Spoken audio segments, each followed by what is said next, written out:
This video supports co-ops in reaching 50% gender parity for women and non-binary people, and increasing representation of equity-deserving groups, including Indigenous peoples, Black and/or people of color, people with visible and invisible disabilities, and 2S LGBTQ+ and/or gender and sexually diverse individuals.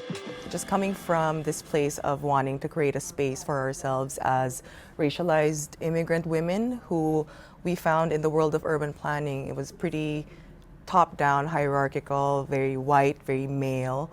And we wanted to find some meaningful work for us that would also sustain us and would also cater to our whole selves as people, that we can come in and take care of each other.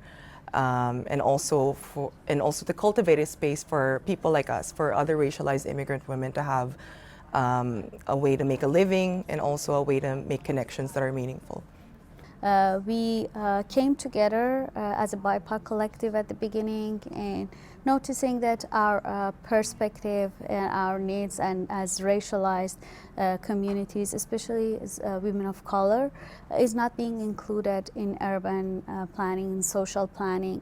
And we gradually shifted it toward shaping a business, a cooperative, and here we are today with City and Color Co-op.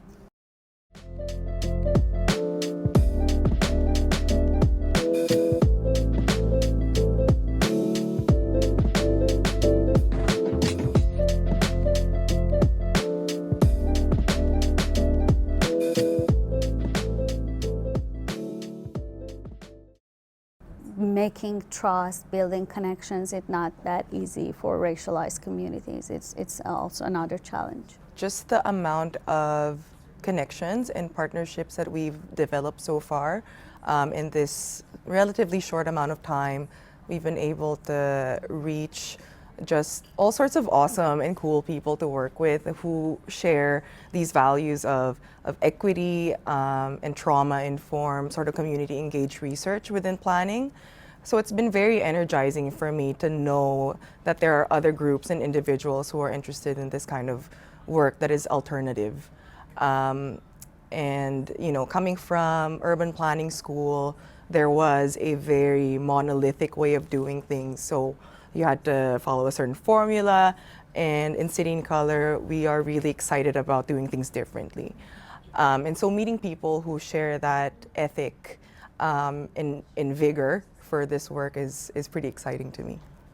It's very much connected to, I think, the excitement, which is lots of partnerships, but also lots of pushback, which I think is expected when you're working in the realm of equity and racial justice and anti-oppression, which is also not necessarily the only work that we're doing, but when it comes to trying to make real changes, I think you do see more of a resistance to certain initiatives, and we see that with, you know, just bureaucratic pushback or a lack of response when it comes to certain projects.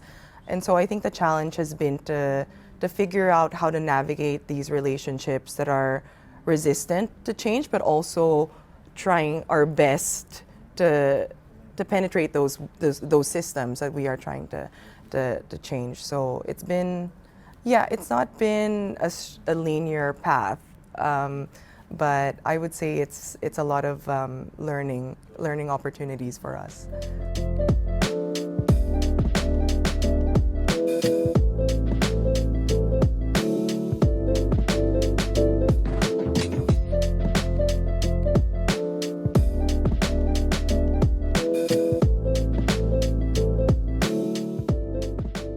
There's always challenges with, like, you know, the work that we do in equity, for example, and like leadership and like the support that we get from like institutions.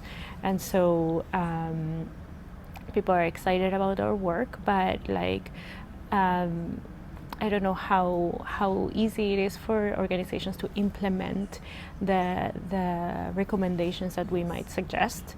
So I think these are going to be challenges that we're going to like come along the way. We also, part of our work is to listen to you know, those voices that are often not heard, and sometimes these are stories that are very hard, and you know, touching and, you know, being able to like honor this work and honor these stories and like and share this knowledge with the greater public. I think it's something that is important and challenging, you know, to make it in a good way.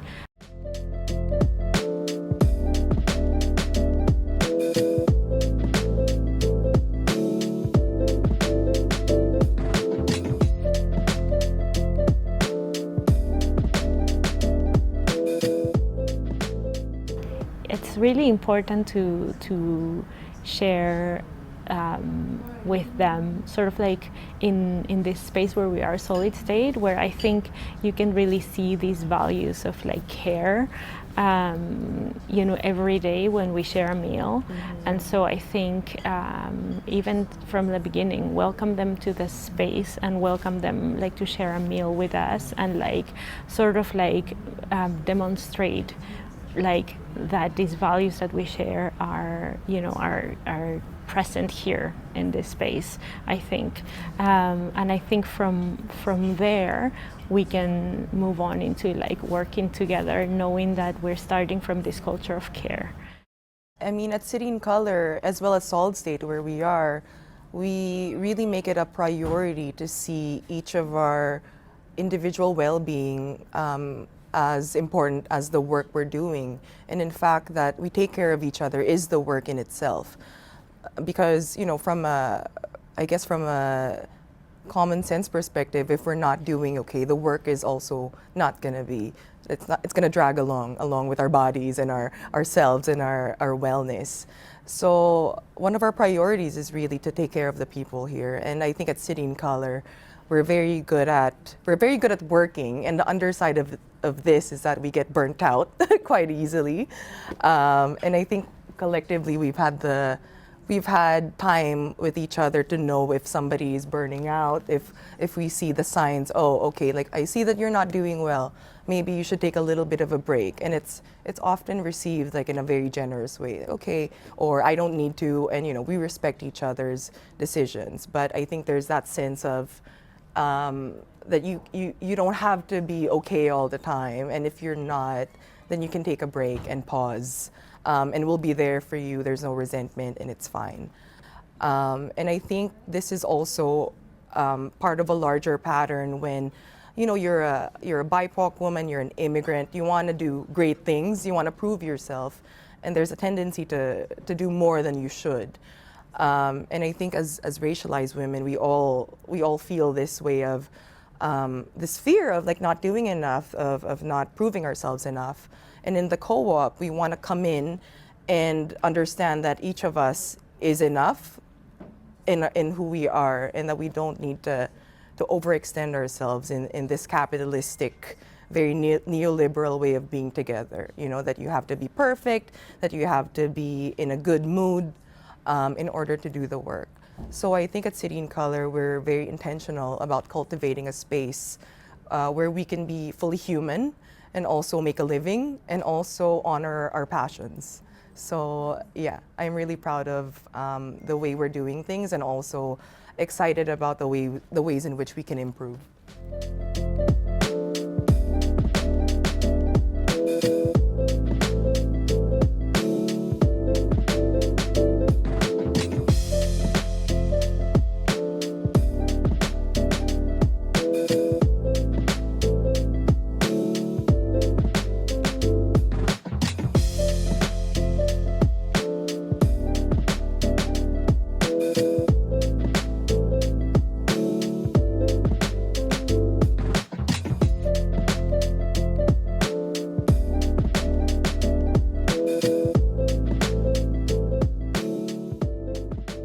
Well, if we're talking about accountability or responsibility within the equity world, it's hard work. So, but it's also very exciting work, but it's also very trendy work.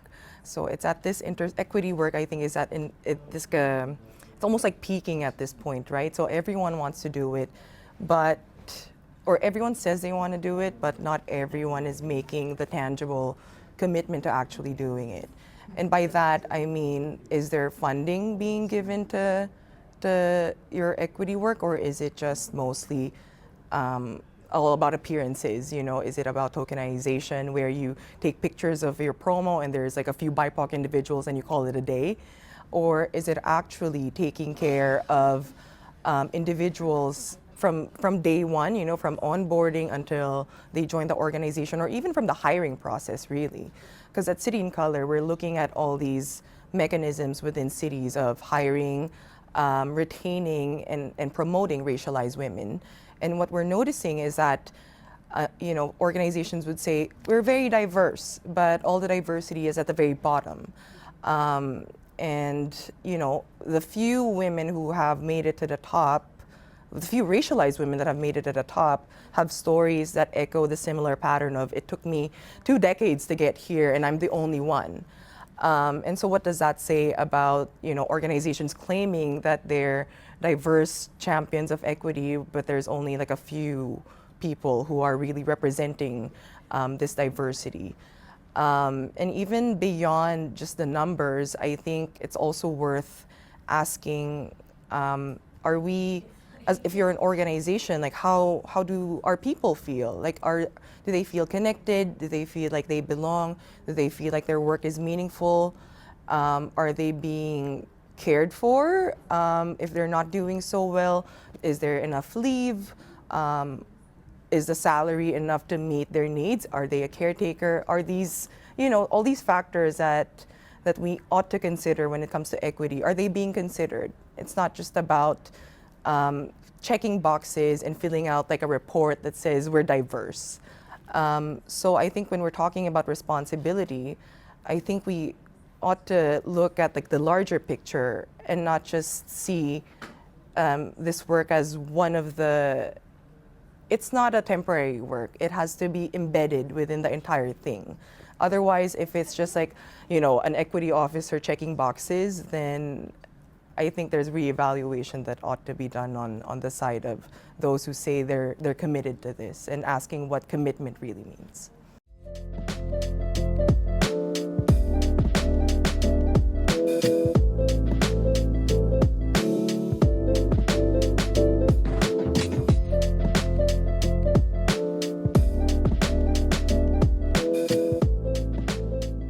Okay, so I think, I mean, one of the greatest things that I find about, you know, working in City in Color is like this idea that we have a safe space for us to experiment and be creative in the work we do, and there is, you know, support and enjoy, like,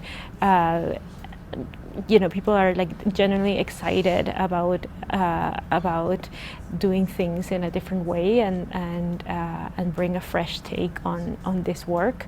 And so I think that's what makes it joyful. You know, we're here together, we're exchanging ideas, we're brainstorming, we're like thinking outside of the box, and we are allowing ourselves to do this this work. We're allowing ourselves to like think creatively and like bring solutions or ideas that are not currently there, you know. And so I think that brings at least me a lot of joy. And we're hoping that like that through that work we can also create these spaces for joy with the community. I love my work, and never in my life would I imagine I would say that I love my work. You know, I've always like held, not always, but in my life I've held like very left-leaning politics, and part of that is, you know, the renunciation of work, like anti-work, no work. But like coming here at City in Color, at Solid State, I realized that work can be this very beautiful thing. And, you know, that it's something that doesn't have to be drudgery, that we can make it our own, that we can use our talents and gifts to make a living. That to me is monumental. work culture here and how to create a work environment that you enjoy. I think that I should mention the important role of solid state here that cultivates this culture of sharing and caring in a work environment. And we were talking a little bit before we start this conversation that I wish really that organizations like Solid State we will have more of this in other cities, and to help actually kind of unlearning this usually dehumanize practices in a work environment, to remind workers and remind employers, people who are in this field, that there are other values that are important for work environment, and they need to. And at the end of the day, when people feel better, when we pay attention to their well-being, they will end up even making more profit for the employers. Empowering workers to create their own businesses and to cultivate this culture, I think it's really important. Talk about a lot the different aspects of EDI, and we know that many organizations, even their retention rate is really high, but when you delve deeper into that, you don't see they stay in their jobs because they are happy with their positions and they're happy with their work environment. They stay there usually because they have no better options. They know that they will go to another job environment, and it's the same story.